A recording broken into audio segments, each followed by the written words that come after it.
యుద్ధం సిద్ధం అంటూ అసలు ఎజెండాను పక్కన పెట్టేస్తున్నారా ధర్మశ్రీ గారు? మీరు ఎజెండాని డైవర్ట్ చేసి టెంప్ట్ చేసి పక్కన వాళ్ళని రెచ్చగొట్టి రాజకీయ రంగంలోకి అందరిని ముగ్గులోకి దించే ప్రయత్నం చేస్తున్నారా సిద్ధం అని చెప్పి? లేదండి, మాది ఇప్పుడు యుద్ధం గురించి మాట్లాడమన్నారు, లేదా సిద్ధం గురించి నిర్వచనం ఇమ్మన్నారు. మా గౌరవ ముఖ్యమంత్రి గారు క్లియర్గా చెప్పారు. ఉత్తరాంధ్రలో శంకారావం పూరించారు. శంకారావం పూరించి మీరు ఒక్కొక్కరు ఎదుర్కొంటున్నటువంటి సైనికులందరూ కూడా మీరు ఒక కృష్ణుడి మాదిరిగా మీరుండి దిక్సూచి ఇవ్వండి, యుద్ధానికి నేను సిద్ధం, ఒక పార్థుడిగా ఒక విజయుడిగా నేను విజయం సాధించుకొస్తాను. రేపు జరుగుతున్నటువంటి కురుక్షేత్ర రణరంగంలో పాండవుల పక్షాన మనం ఉన్నాం, కౌరవ పక్షాన దుష్ట చతుష్టమైనటువంటి జనసేన, అలాగే టీడీపీ, కడకు బీజేపీలో ఉన్నటువంటి కొంతమంది తెలుగు బీజేపీ సేన వాళ్ళు కూడా అక్కడే ఉన్నారు. కాబట్టి వాళ్ళందరితో కూడా నేను సంసిద్ధమయ్యి యుద్ధానికి సిద్ధంగా ఉన్నానని చెప్తే యుద్ధానికి దేనికంటే సిద్ధం అని అంటున్నారంటే వీళ్ళు ఎంత బ్యాక్వర్డ్గా ఎంత వెనక అంటే పలాయను చిత్తగించవలేను అనే పదం ఉంటుంది తెలుగులో. అంచేత ఏంటంటే వాటమును ధర్మశ్రీ గారు ఇందాక మీకు ఆన్సర్ చెప్పడానికి స్పేస్ ఇవ్వలేదు, బ్రేక్ టైం అయ్యి. పాతూరు నాగభూషణ్ మీ పార్టీ నుంచి వెళ్ళిపోయిన వాళ్ళ సంఖ్య చెప్పారు. ఎంపీలు ఎంతమంది, ఎమ్మెల్యేలు ఎంతమంది, కార్పొరేషన్ చైర్మన్లు ఎంత, ఇంతమంది వెళ్ళిపోయిన తర్వాత కూడా మీరు మా దగ్గర నాయకులు చాలామంది ఉన్నారు వెళ్ళిపోయారు అది ఇది అంటున్నారు. వెళ్ళిపోవటం అనేది దేనికి సంకేతం అని ఆయన అడుగుతున్నారు. వెళ్ళిపోయిన వాళ్ళందరూ పరికిమాల అంటున్నారు, అది గొప్పతనం. అక్కడ రజనీకాంత్ వెళ్ళిపోయిన వాళ్ళందరూ పరికిమాల వాళ్ళు అంట, వాళ్ళ దగ్గర ఉన్నంత మంచి వాళ్ళు.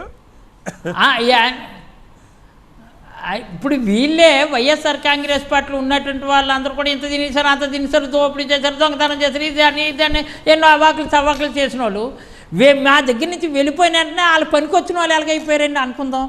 అంటే మాకు పనికి రాలేని వాళ్ళు వీళ్ళకి పనికొచ్చిన వాళ్ళు అన్నట్టు అన్వయించుకోవడానికి కానీ మేము మీ దగ్గర నుంచి నాయకులు వెళ్ళిపోతున్నారు అంటే మీరు బలహీనపడుతున్నారనే సంకేతం కాదా? కాదండి, మేము అసలు ఇక్కడి నుంచి మేము ఎందుకు బలహీనపడతాం సార్ కావలసినంత ప్రతి నియోజకవర్గంలో 5,000 మంది సైన్యం ఈరోజు బ్రహ్మాండమైనటువంటి సైన్యం, బ్రహ్మాండమైన మెకానిజం గౌరవ ముఖ్యమంత్రి గారు తయారు చేశారు సార్. రియల్గా చెప్తున్నాను. వాలంటీర్లు అవ్వచ్చు, గృహసారథులు అవ్వచ్చు, ఒక బ్రహ్మాండంగా ఉన్నటువంటి కార్యకర్తలకి 56 కార్పొరేషన్ పెట్టి వివిధ హోదాలు ఉన్నటువంటి డైరెక్టర్లు అవ్వచ్చు, చైర్మన్లు అవ్వచ్చు, ఎంతోమంది ఉన్నారు సార్. కానీ ఒక్క మాట చెప్తున్నాను, మేము పనికి రాని వాళ్ళని మేము బయటికి పంపించే కార్యక్రమం చేయలే. కొన్ని సామాజిక పరిస్థితులు బట్టి, కొన్ని ఈక్వేషన్స్ వల్ల, అక్కడ ఉన్నటువంటి కొన్ని సమీకరణల వల్ల ఇక్కడ మళ్ళీ మిమ్మల్ని ప్లేస్ అకామిడేట్ చేయట్లేదు. సిచ్యువేషన్ వేరు. ఇక్కడ ఒక వ్యాలిడ్ పాయింట్ వస్తుంది. నేను గతంలో కూడా ఒకసారి డిబేట్లో అడిగాను, ఇప్పుడు పాతూరు నాగభూషణ్ అండ్ విజయ్ కుమార్ గారిని అడుగుతున్నాను. ఫస్ట్ విజయ్ కుమార్ గారు మీరు ఆన్సర్ చేయండి.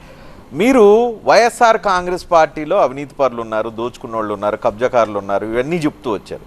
ఇప్పుడు ఇదే వైఎస్ఆర్ కాంగ్రెస్ పార్టీ నుంచి వచ్చిన వాళ్ళు మీ దగ్గరికి వచ్చి కొంతమంది జాయిన్ అవుతున్నారు, రాబోయే రోజుల్లో కొంతమంది జాయిన్ అవుతారు. మీ దగ్గర కావచ్చు, తెలుగుదేశం కావచ్చు, బీజేపీ దగ్గర కూడా జాయిన్ కావచ్చు.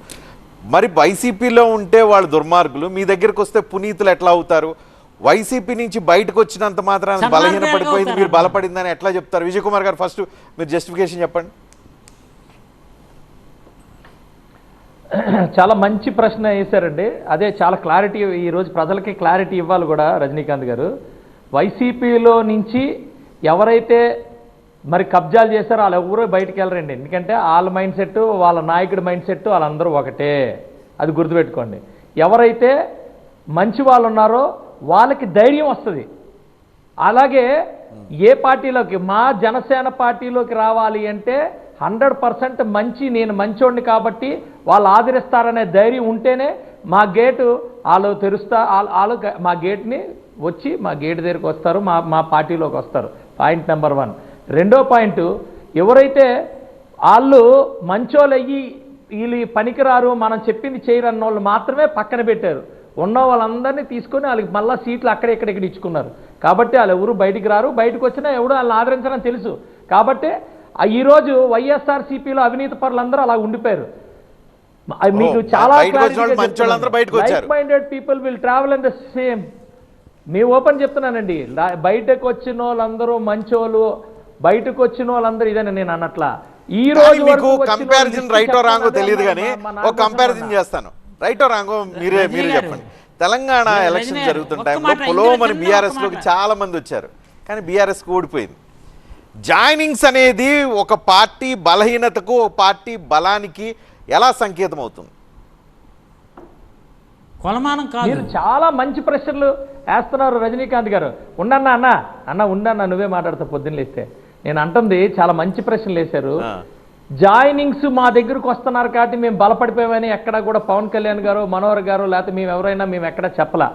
జాయినింగ్స్ అనేవి ఆ పార్టీలో ఉన్న పరిస్థితుల ప్రకారంగానే జాయినింగ్స్ జరుగుతాయి. కానీ ప్రజలు ఆదరణ వేరు, జాయినింగ్స్ వేరు. ఇది చాలా క్లారిటీ. ఇదే జాయినింగ్స్ని పట్టుకొని 2019 ముందు ఇదే వైఎస్ఆర్సీపీ ఇదే చేసినప్పుడు మీరు ఎందుకు అడగలేదు? అడిగారో లేదో నేనైతే ఫాలో అవ్వలేదు. నా పరిధి వరకు నాకు తెలిసినంత వరకు మీరు అడగలేదు. ఇది మళ్ళీ ఇప్పుడు అడగడం వల్ల దాని ఉపయోగం లేదు. అయితే నేను ఓపెన్గా చెప్తున్నాను, జాయినింగ్స్ అనేవి ఆటోమేటిక్గా ఉంటాయి, అది వేరు. అలాగే ఈరోజు వచ్చిన వాళ్ళు అక్కడ చేత కాలేదు.